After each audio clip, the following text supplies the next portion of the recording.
ஓம் சாந்தி 25/4/2024 காலை முரளி. இனிமையான குழந்தைகளே, இந்த புருஷோத்தம யுகம்தான் கீதையின் தொடர்கதை நடைபெறும் காலம்.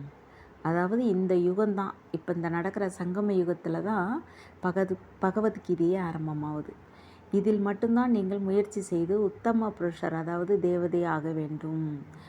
இந்த இந்த பகவத்கீதையை கேட்டால் தான் நம்ம சத்தியுகத்தில் வாழ்கிற உத்தம புருஷராக ஆக முடியும், தேவதையாக. கேள்வி: எந்த ஒரு விஷயத்தின் கவனம் எப்பொழுது இருந்தால் படகு கரையேறிவிடும்? பதில்: நாம் ஈஸ்வரிய சகவாசத்தில் இருக்க வேண்டும், அதாவது இறைவனோட தொடர்பில் இருக்கணும் என்ற கவனம் எப்பொழுதும் இருந்தால் படகு கரையேறிவிடும். கெட்ட சங்கத்தில் மாட்டி விடுவர். சந்தேகம் வந்துவிட்டது என்றால் படகு விஷக்கடலில் மூழ்கி விடுவர். வேறு ஏதாவது மற்றவங்க கிட்ட நம்ம பாசத்தை சிநேகத்தை வச்சிட்டோன்னா விகாரத்தில் போய்டுவோன்னு அப்பா சொல்கிறாங்க. அப்போ கடலில் மூழ்கி போய்டுவோங்கிறாங்க. தந்தை என்ன புரிய வைக்கிறாரோ அதில் குழந்தைகளுக்கு சிறிதளவும் சந்தேகம் வரக்கூடாது. தந்தை குழந்தைகளாகிய உங்களை தனக்கு சமமாக, தூய்மையாக மற்றும் ஞானம் நிறைந்தவராக ஆக்க வந்துள்ளார். தந்தையின் தொடர்பில்தான் இருக்க வேண்டும். சாந்தி. இறைவனின் மகா வாக்கியம் தந்தை 5000 வருடங்களுக்கு முன்னதாக புரிய வைத்திருந்த அதே ராஜயோகத்தை தான் கற்பித்து கொண்டிருக்கிறார் என்பதை குழந்தைகள் அறிந்திருக்கிறார்கள்.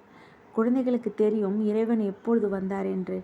நான் ராஜயோகத்தை கற்பித்து ராஜாக்கெல்லாம் ராஜா ஆக்குகிறேன் என்று இறைவன் கூறிய அந்த கீதையின் சரித்திரம் எப்பொழுது நிகழ்ந்திருந்தது? இதை கேட்க வேண்டும். இந்த விஷயம் யாருக்குமே தெரியாது. நீங்கள் இப்பொழுது நேரடியாக கேட்டுக்கொண்டிருக்கிறீர்கள். கீதையின் சரித்திரம் கலியுகம் முடிவு மற்றும் சத்தியுக ஆரம்பத்திற்கு இடைப்பட்ட நேரத்தில் தான் ஏற்பட வேண்டும். சிவபாபா ஆதி சனாதன தேவி தேவதா தர்மத்தினை ஸ்தாபனை செய்கிறார் என்றால் அவசியம் சங்கம யுகத்தில் தான் வருவார். நிச்சயமாக புருஷோத்தம சங்கம யுகம் உள்ளது. புருஷோத்தம வருடம் என மகிமை செய்கிறார்கள். ஆனால் பாவம், அவர்களுக்கு அது பற்றி தெரியாது. இனிமையிலும் இனிமையான குழந்தைகளாகிய உங்களுக்கு தெரியும், மிக உயர்ந்த புருஷராக ஆவதற்கு, மனிதனை மிக உயர்ந்த புருஷராக ஆவதற்கு தந்தை கற்பிக்கிறார். தேவதைகள் அவசியம் சத்தியுகத்தில் தான் இருப்பார்கள். மற்ற எல்லோரும் கலியுகத்தில் இருக்கிறார்கள். நாம் சங்கமயுக பிராமணர்களாவோம் என்பதை குழந்தைகளாகிய நீங்கள் அறிந்துள்ளீர்கள். இதை மிக உறுதியாக நினைவு செய்ய வேண்டும். இல்லையென்றால் தங்களது குலம் ஒருபோதும் யாருக்கும் மறப்பதே இல்லை. ஆனால் இங்கு மாயை மறக்க செய்து விடுகிறது. நாம் பிராமண குலத்தினர் ஆவோம், பின் தேவதா குலத்தினர் ஆகிறோம். இது நினைவில் இருந்தது என்றால் அதிகமான மகிழ்ச்சி இருக்கும்.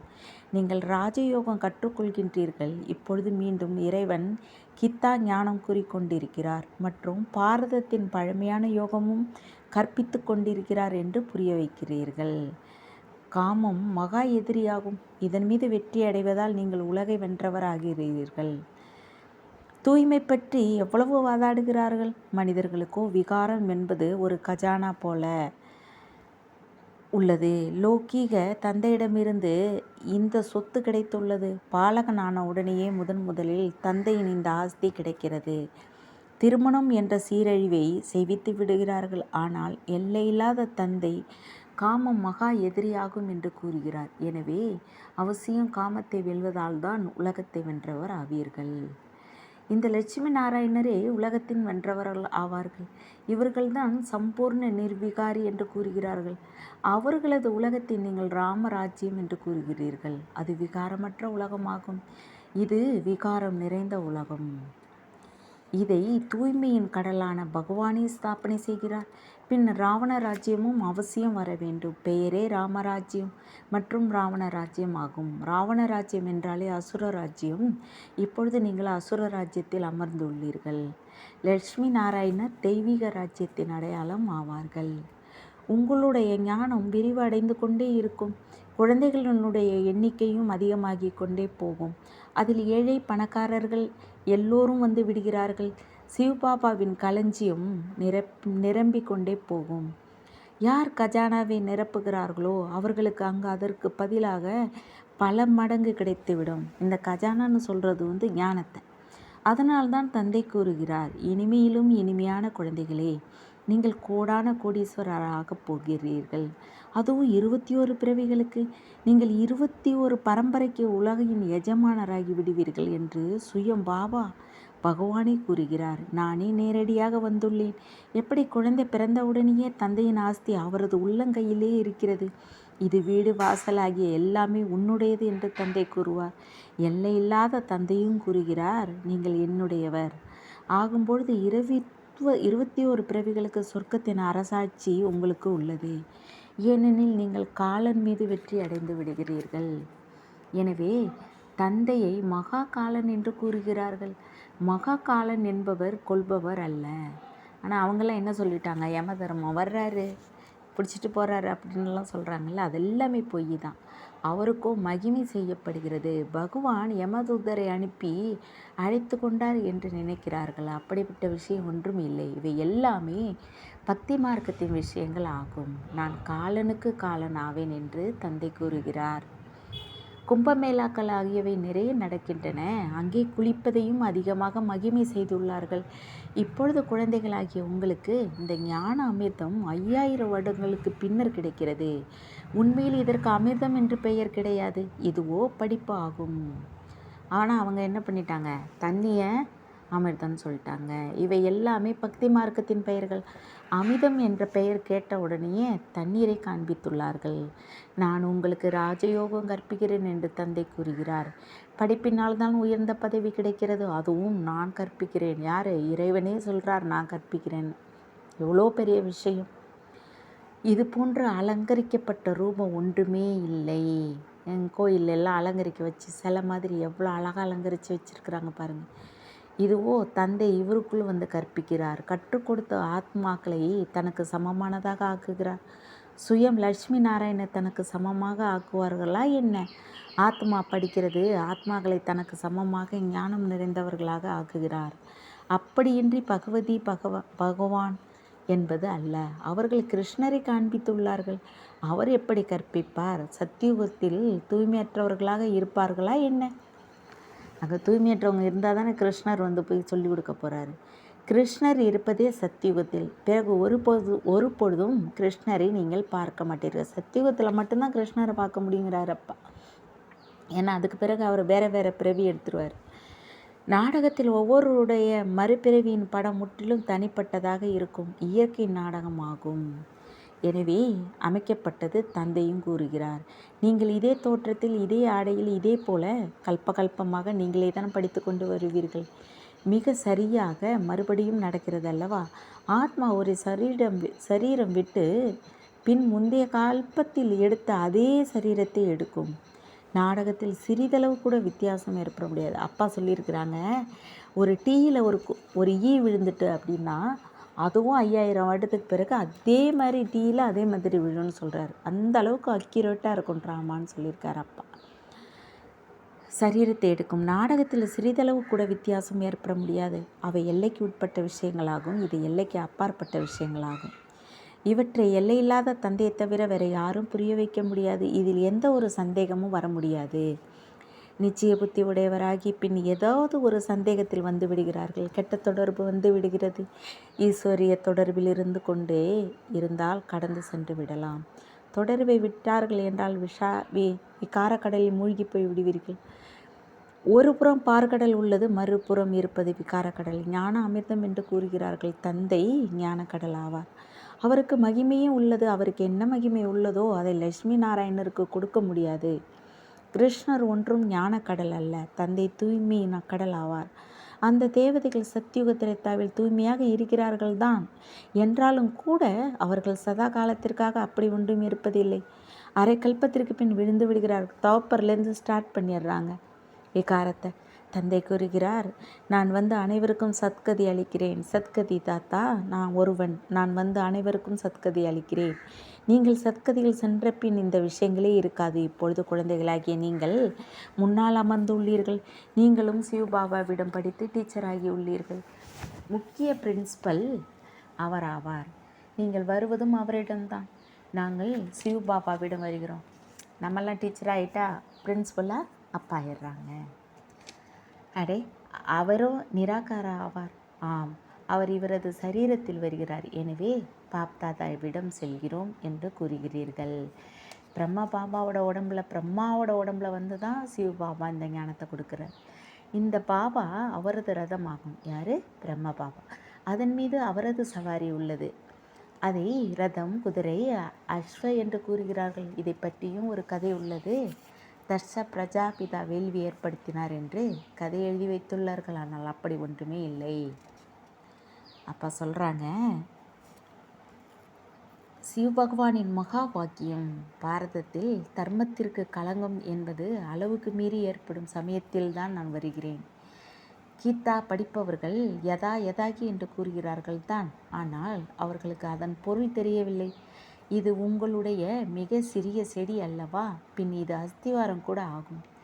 இத்தனை அநேக தர்மங்களுக்கு இடையில் ஒரு ஆதி சனாதன தேவி தர்மத்தின் நாட்டு நடுகிறார்.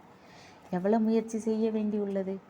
மற்றவர்களுக்கு முயற்சி செய்ய வேண்டியதில்லை. மற்றவங்கள்லாம் அவங்கவுங்க தர்மத்தை நிலைநாட்டுறதுக்காக அவங்க வந்து சொல்லுவாங்க, அதை உடனே எல்லாரும் மக்கள் பின்பற்றிடுவாங்க. கஷ்டப்படணுன்னு இல்லை. ஆனால் இங்கே அப்படி இல்லை. இங்கே பிரம்ம பாபா உடம்புல இறைவன் வந்து எல்லாருக்கும் புரிய வைக்கிறப்ப எல்லாருமே அவங்கவுங்க எல்லாத்தையுமே மறந்ததுனால தன்னையும் மறந்துட்டாங்க, இறைவனையும் மறந்துட்டாங்க, தான் யாருங்கிறதையும் மறந்துட்டாங்க. அப்போ எல்லாத்தையும் புரிய வைக்கிறப்ப எல்லாருக்கும் வந்து என்ன ஆகுதுன்னா சந்தேகம் வருது. அதனால் பாபா கொஞ்சம் கஷ்டப்பட வேண்டியிருக்கு. அநேக தர்மங்களுக்கு இடையில் ஒரு ஆதி சனாதன தேவி தேவதா தர்மத்தின் நாட்டு நடுகிறார். எவ்வளோ முயற்சி செய்ய வேண்டியுள்ளது. மற்றவர்களுக்கு முயற்சி செய்ய வேண்டியதில்லை. அவர்கள் மேலிருந்து வந்து கொண்டே இருப்பார்கள். அங்கே யாரெல்லாம் சத்தியுக திரைத்தாவில் வரப்போகிறார்களோ அந்த ஆத்மாக்கள் படிக்கிறார்கள். தந்தை வந்து படிப்பிக்கிறார். கீதையோ பிரம்ம பாபா படித்து கொண்டிருந்தார். எப்படி இப்பொழுது ஆத்மாக்களுக்கு பாவங்கள் நீங்கிவிடும் வகையில் நினைவு செய்து திருஷ்டி அளிக்கப்படுகிறது. பக்தி மார்க்கத்தில் கீதைக்கு முன்னால் தண்ணீர் முன்னேற்றம் ஆகும் என்று நினைக்கிறார்கள். எனவே பித்ருக்களை நினைவு செய்கிறாங்க. இது பகவத்கீதை படிக்கிறப்ப பக்கத்தில் தண்ணி வச்சுக்குவாங்களாம். அந்த தண்ணியை வந்து அந்த பித்ருக்கள் முன்னோர்கள் வந்து குடிச்சிட்டு அவங்க வந்து அவங்களுக்கு அந்த இது கிடைக்கும், பாக்கியம் கிடைக்கும் அப்படிங்கிறாங்க. பித்ருக்களை நினைவு செய்கிறார்கள். பக்தியில் கீதைக்கு அதிகமான மதிப்பு வைத்திருந்தார். அடே யார் வச்சுருந்தா? பாபா, பிரம்மா பாபா வச்சுருந்தார். அடே பாபா என்ன குறைந்த பக்தராக இருந்தாரா என்ன? இறைவனே சொல்கிறாரு, அடே பாபா என்ன குறைந்த பக்தராக இருந்தாரா என்ன? யாரை? பிரம்ம பாபாவை சொல்கிறாங்க. 12 குரு வச்சவராச்சே. ராமாயணம் எல்லாமே படித்து கொண்டிருந்தார். அதிகமாக மகிழ்ச்சியில் இருந்தார். அது எல்லாமே நடந்து முடிந்து விட்டது. இப்பொழுது தந்தை கூறுகிறார், நடந்து முடிந்துவிட்டதை மனதில் இருத்தி வைக்காதீர்கள். புத்தியிலிருந்து எல்லாத்தையும் நீக்கிடுங்க. பாபா ஸ்தாபனை, விநாசம் மற்றும் ராஜஸ்தானி போன்றவற்றை காட்சியாக காண்பித்தார். யார்? பிரம்ம பாபாவுக்கு. எனவே அது உறுதிப்பட்டு விட்டது. இவை எல்லாமே அழியப் போகின்றன என்பது தெரியாமல் இருந்தது. மீண்டும் இவை எல்லாமே நடக்கும். தாமதம் உள்ளதா என்ன? நான் போய் ராஜா ஆகி விடுவேன் என்று பிரம்ம பாபா நினைத்தார். பாபா என்னவெல்லாம் நினைத்து கொண்டிருந்தார் என்றே தெரியாது. பாபாவின் பிரவேசம் எப்படி ஆனது என்பதை குழந்தைகளாகி நீங்கள் அறிந்துள்ளீர்கள். இந்த விஷயங்கள் மனிதர்களுக்கு தெரியாது. பிரம்மா, விஷ்ணு, சங்கர் என்ற பெயர்களையே கூறுகிறார்கள். ஆனால் இந்த மூவர்களை பகவான் யாருக்குள் பிரவேசம் செஞ்சார் அப்படிங்கிறது அவங்களுக்கு தெரியாது. அவர் எப்படி கற்பிப்பார்? யார்? அந்த மனிதர்கள் விஷ்ணு பெயரை சொல்கிறார்கள். அதை தான் கேட்குறார் பாபா. அவர் எப்படி கற்பிப்பார்? பாபா அவரே வந்து கூறுகிறார், நான் இவருக்குள் பிரவேசம் செய்கிறேன். எனவே பிரம்மா மூலமாக ஸ்தாபனை என்று காண்பித்துள்ளார்கள். அது பாலனை மற்றும் அது விநாசம். இது மிகவும் புரிந்து கொள்ள வேண்டிய விஷயங்கள். பகவான் கூறுகிறார், நான் உங்களுக்கு ராஜயோகம் கற்பிக்கிறேன். அந்த பகவான் எப்பொழுது வந்து ராஜயோகம் கற்பித்தார் மற்றும் ராஜ்ய பதவி அளித்தார் என்பதை இப்பொழுது நீங்கள் புரிந்துள்ளீர்கள். 84 பிறவிகளின் ரகசியத்தை கூட புரிய வைத்துள்ளார். முழு உலகம் விரும்புகிறது. உலகின் சாந்தியின் ராஜ்யம் தேவை. லட்சுமி நாராயணனின் ராஜ்யம் இருக்கும்பொழுது மற்ற எல்லோரும் சாந்தி தாமத்தில் இருந்தார்கள். இப்பொழுது நாம் ஸ்ரீமத்துப்படி இந்த காரியம் செய்து கொண்டிருக்கிறோம். அநேக முறை செய்து கொண்டே இருப்போம். கோடியில் ஒருவர் தான் வெளிப்படுவர் என்பதும் அறிந்துள்ளீர்கள். தேவி தேவதா தர்மத்தினருக்குத்தான் மனதை தொடும் பாரதத்தின் விஷயம் ஆகும். இந்த அதாவது தேவி தேவதா தர்மத்தினருக்குத்தான் மனதை தொடும். இது பாரதத்தின் விஷயம் ஆகும். இந்த குலத்தை சேர்ந்தவர்கள் வெளிப்பட்டு கொண்டிருக்கிறார்கள் மட்டும் வெளிப்பட்டு கொண்டே இருப்பார்கள்.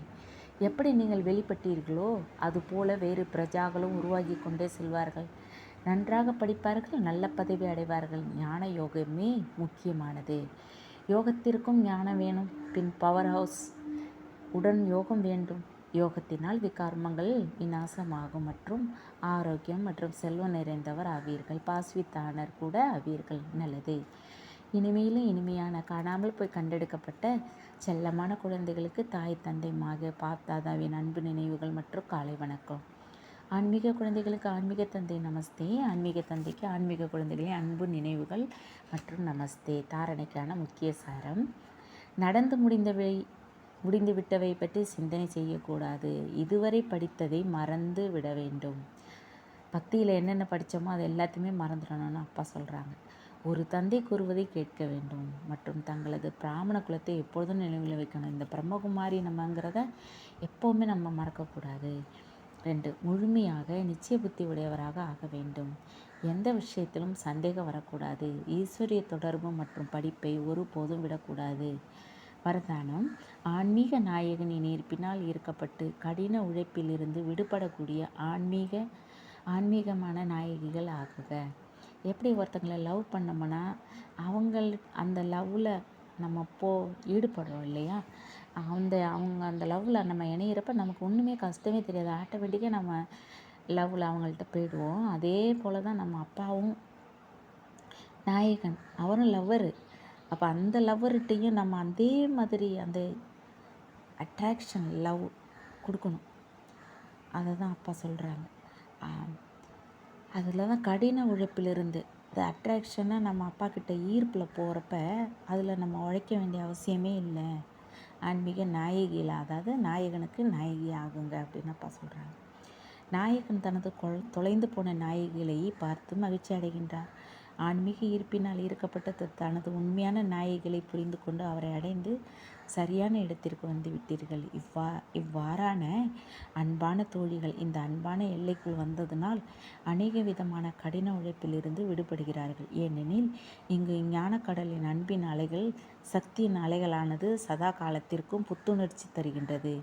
இது மனோரஞ்சிதமான சந்திப்பிற்கான விசேஷ இடமாகும். இதனை நாயகிகளான உங்களுக்காக நாயகன் உருவாக்கியுள்ளார்.